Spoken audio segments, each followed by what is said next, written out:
5 minute লাগবে, যারা বাজাচ্ছে আর যেটা বাজছে সব ছিঁড়ে ভেঙে চুড়ে বান্ডিল করে পাঠিয়ে দিবে। মমতা বন্দ্যোপাধ্যায় যেদিন আর্গুমেন্ট করতে যাবে জজের একটা ভালো স্ট্যান্ড আপ কমেডি শো দেখবে, এটুকুন আমি আপনাকে বলতে পারি। না, এটা সকাল থেকে ওরা করছে।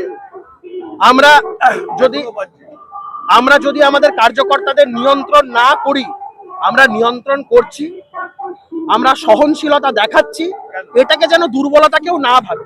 আমরা সকাল থেকে এই জিনিস দেখে যাচ্ছি, শুধু আমাদের নেতৃত্বে এই যে আমাদের প্রোগ্রাম চলছে, রাজ্যের প্রধান বিরোধী দল তাদের একটা ঘোষিত কর্মসূচি সেটা চলছে, সেখানে পরিবর্তন সংকল্প সভা, ব্যারাকপুরের চটিচাটা কমিশনার থেকে শুরু করে পুলিশের সবাই জানে। ভারতীয় জনতা পার্টি রাস্তাঘাট অবরোধ করলে পুলিশের যা ভূমিকা দেখা যায়, ভারতীয় জনতা পার্টি কোনো কর্মসূচি করলে যা ভূমিকা দেখা যায়, আজকে একটা রাজনৈতিক কর্মসূচি রাজ্যের প্রধান বিরোধী দল করছে, সেখানে যে ন্যাক্কারজনক ভূমিকা ব্যারাকপুর পুলিশ কমিশনারের তরফে আমরা দেখলাম।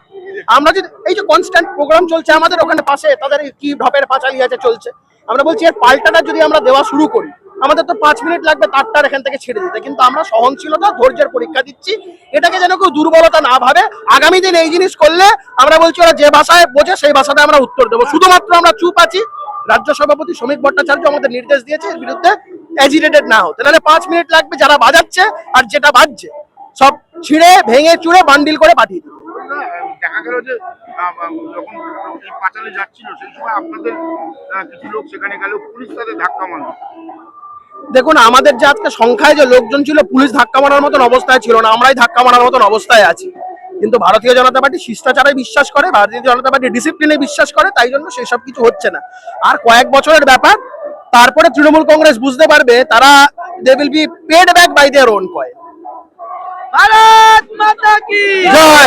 भारत माता की बीजेपी बीजेपी চলো চলো। जिंदाबाद जिंदाबाद जिंदाबाद। আপনি একজন আইনজীবী মহোদয় বলছেন যে এসআইআর এর বিরুদ্ধে নির্বাচন কমিশন সুপ্রিম কোর্টে যাবেন এবং তিনি কালোপট করে এবার নামবেন, আমি কিন্তু দেখুন, জজেদের তো এমনি কোনো স্ট্যান্ড আপ কমেডি শো বা সার্কাসে গিয়ে সার্কাস দেখা বা স্ট্যান্ড আপ কমেডি শো চট করে দেখা হয় না।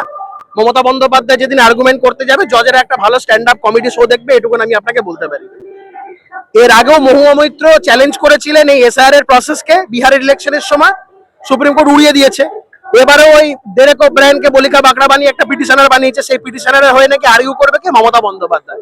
জজেরাও হাসছে, একটা stand up comedy show enjoy করবে, আমরা সবাই এনজয় করব।